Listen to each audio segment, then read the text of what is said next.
Kembali bersama kami, pemirsa. Pagi tadi Dr. Tifa memenuhi undangan klarifikasi dari Polda Metro Jaya terkait tudingan ijazah palsu Presiden ke-7 Indonesia Joko Widodo. Ya, kalau kita nih Tifauzia Tiasuma alias Dr. Tifa hadir sebagai terlapor dalam kasus dugaan fitnah terkait tuduhan ijazah palsu Jokowi. Ia mengaku dicecar 68 pertanyaan, namun Dr. Tifa tidak menjawab semua pertanyaan karena penyelidik tidak bisa memperlihatkan fisik ijazah Jokowi. Selain itu, Dr. Tifa juga mempertanyakan keabsahan para pelapor. Sekarang itu bukan Pak Joko Widodo yang ini ya, yang hari ini itu laporan dari 5 pihak yang kita juga nggak tahu jati dirinya ya. Jadi kalau saya sih bicara begini, bukan soal legal standing apa, tapi keberadaannya, keabsahannya sebagai pelapor itu kan juga perlu diklarifikasi. Mereka siapa, punya kapasitas apa, ya kan? Kan ini kan seakan-akan seperti menerima laporan dari sosok yang tidak ketahuan jati dirinya siapa kan, ya kan? Makhluk yang misterius, manusia misterius lah begitu. Kita nggak bilang, ya itu kan harus klarifikasi dulu kan. Artinya saya tuh sebenarnya kepengennya satu, ijazah aslinya ada, oke, kita akan melangsungkan klarifikasi ini. Kedua, orang-orang ini mana, siapa mereka, kan saya mau tanya dulu itu. Tadi disampaikan nggak Bu? Nggak disampaikan, kan keabsahan mereka itu apa? Analisis khusus ijazah Jokowi yang dilakukan Roy Suryo menunjukkan 99,9% palsu. Hal tersebut berbeda dengan yang disampaikan Bareskrim yang menyebut ijazah Jokowi asli.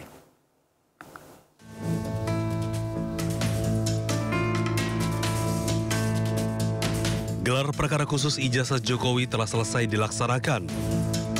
Dari gelar perkara tersebut, pakar telematika Roy Suryo membawa bukti baru dan mengklaim 99,9% ijazah Jokowi palsu. Pada hasil uji error level analisis atau ELA menghasilkan ijazah Jokowi menunjukkan error pada logo dan pas foto. Selain itu, hasil face comparison menghasilkan pas foto di ijazah tidak cocok dengan foto Jokowi sekarang. Hasil face comparison menghasilkan pas foto ijazah Jokowi match atau cocok dengan foto Dumatno Budi Utomo.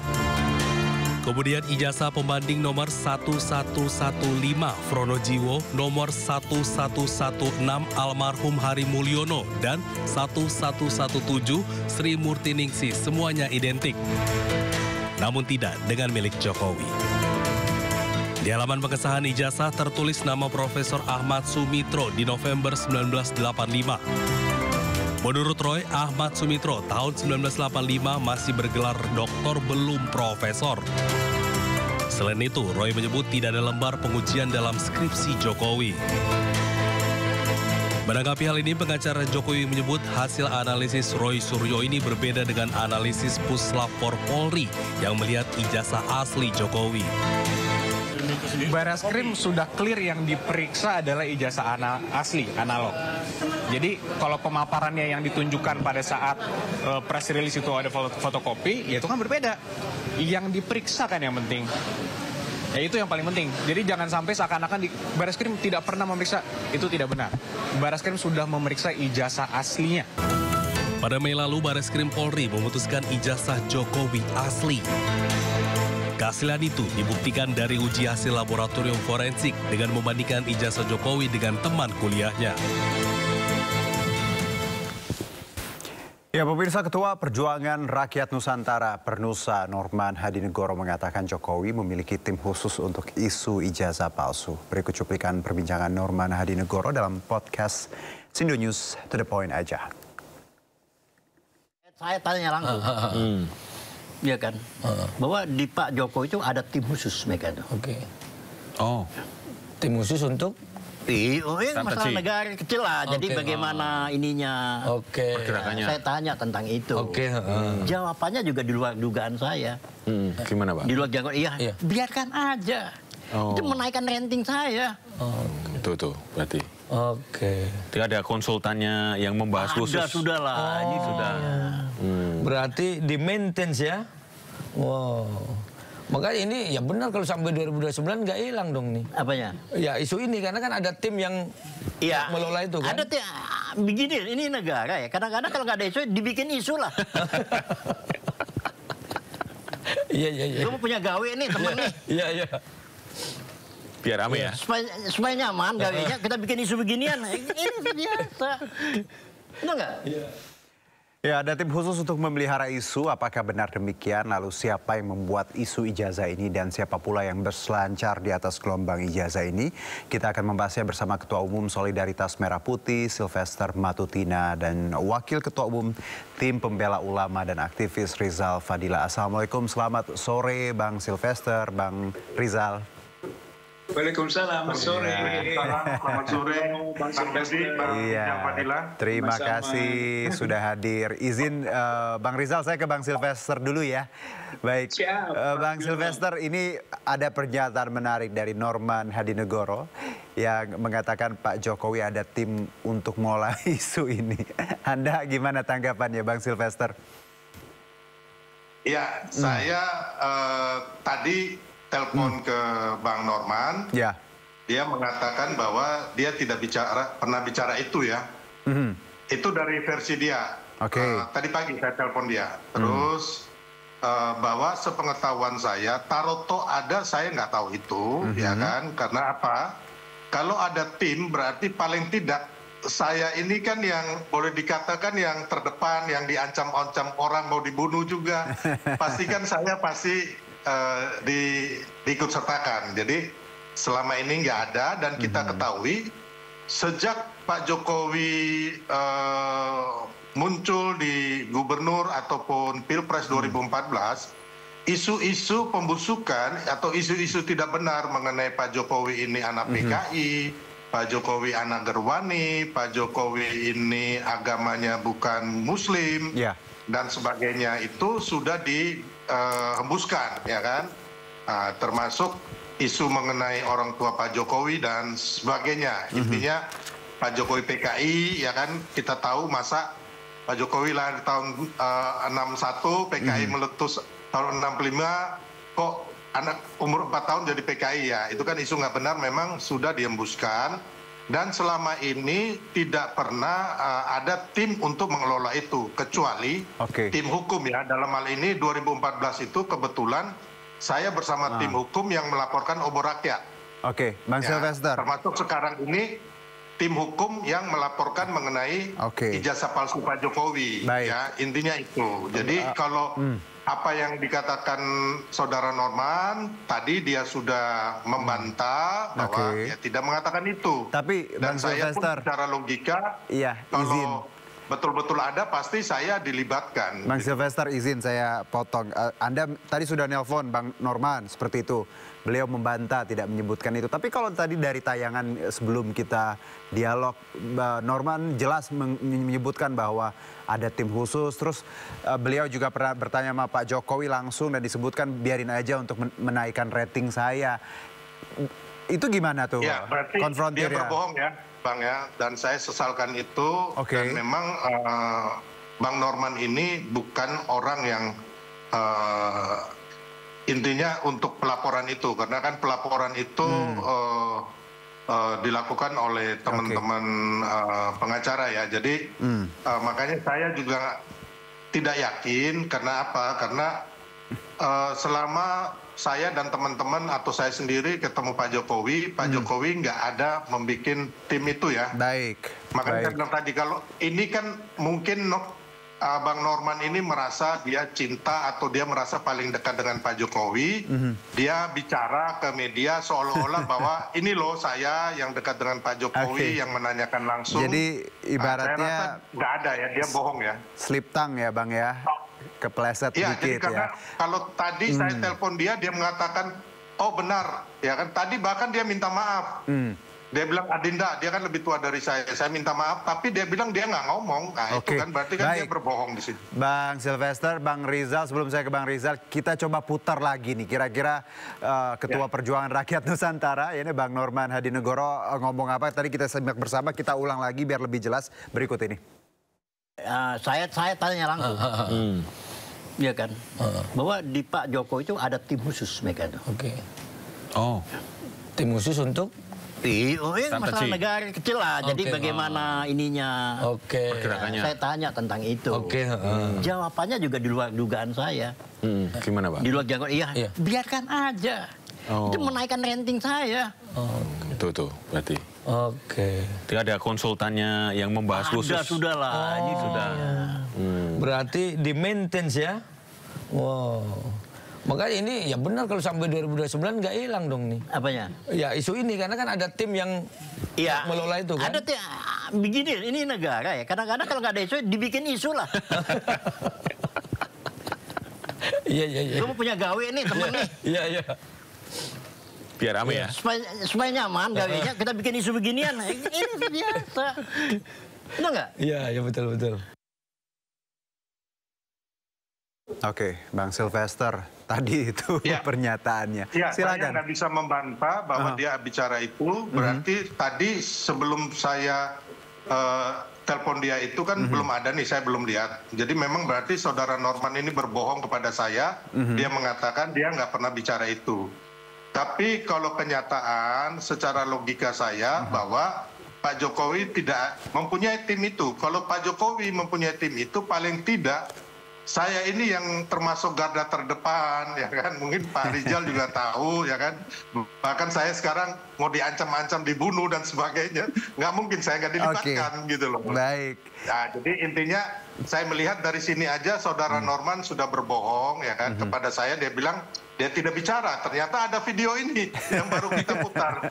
Baik, gitu loh. Jadi memang ya itulah kadang-kadang kawan ini kan merasa kawan-kawan merasa beliau yang paling dekat dengan Pak Jokowi, beliau yang paling hebat. Bang Sylvester, saya dapat poinnya. Saya gariskan bahwa menurut saya, sepengetahuan saya sih tidak ada tim yang seperti itu. Baik, Bang Sylvester. Saya ke Bang Rizal langsung, Bang Rizal.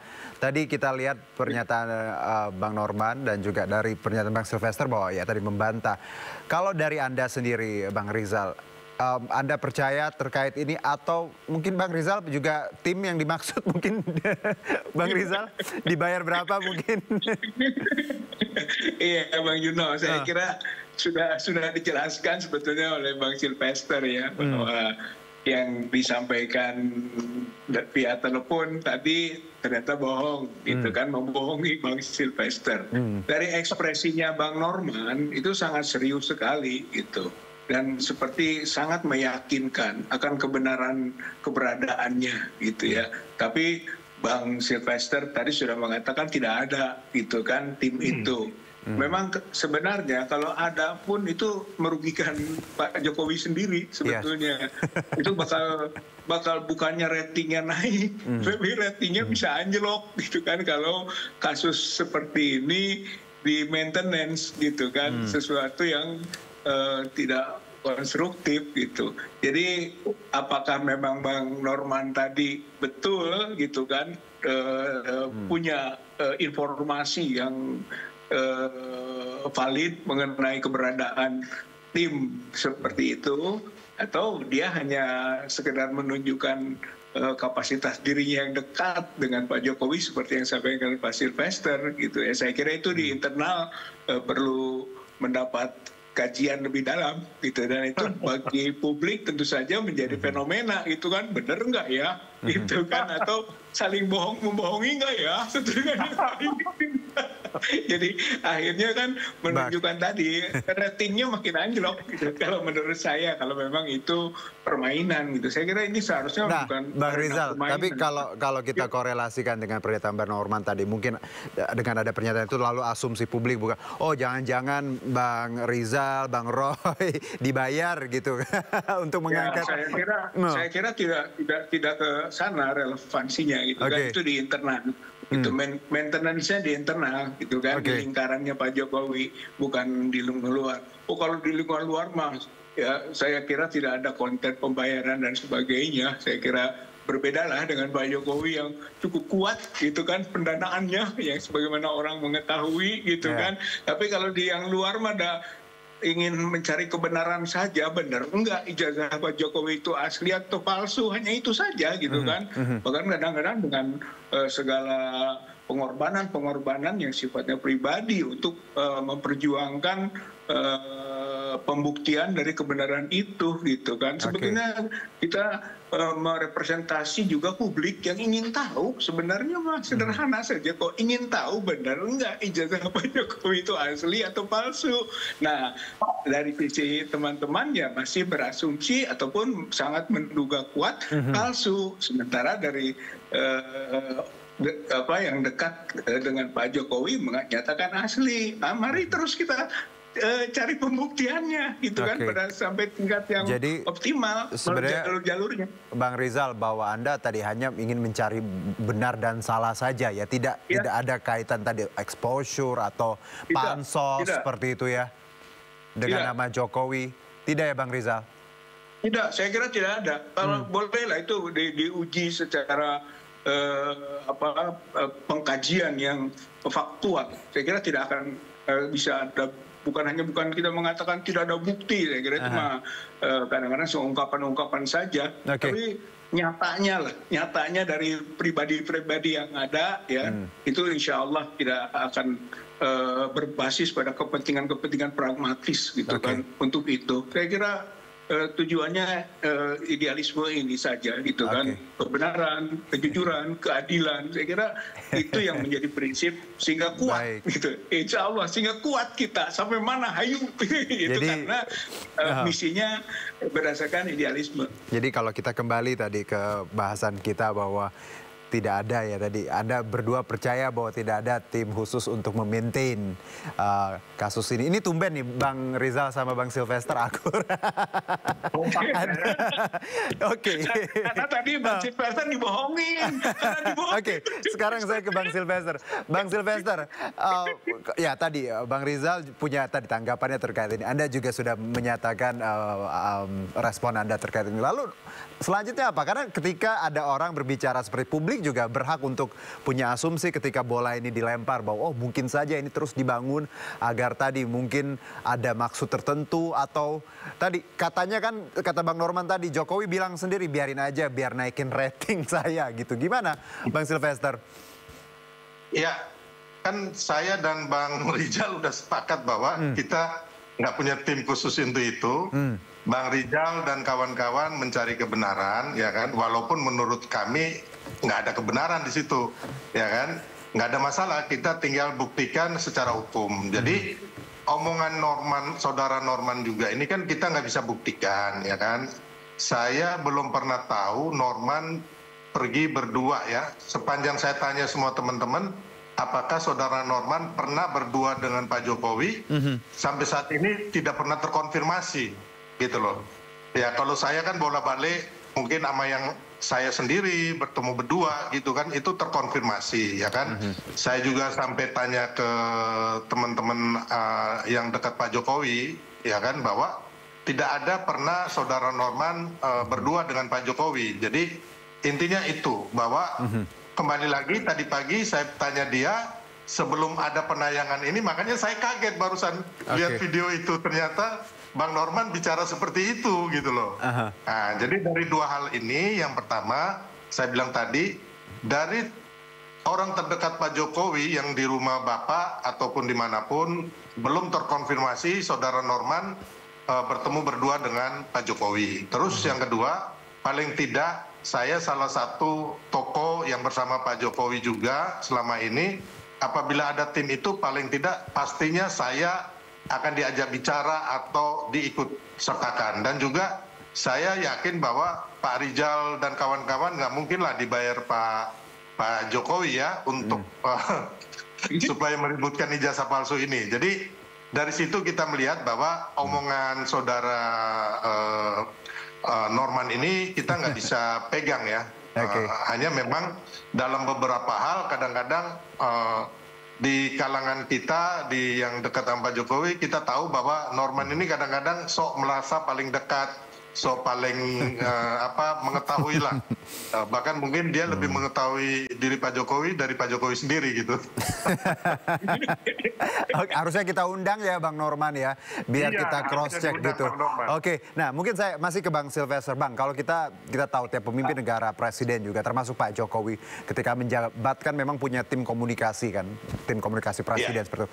Kalau sekarang Bang Silvester, apakah masih dipakai sampai sekarang atau memang Pak Jokowi sudah berdiri sendiri dengan tim kuasa hukumnya menanggapi kasus ijazah ini? Nggak ada ya. Dari teman-teman yang pemerintah kemarin sih nggak ada yang ikut mengelola isu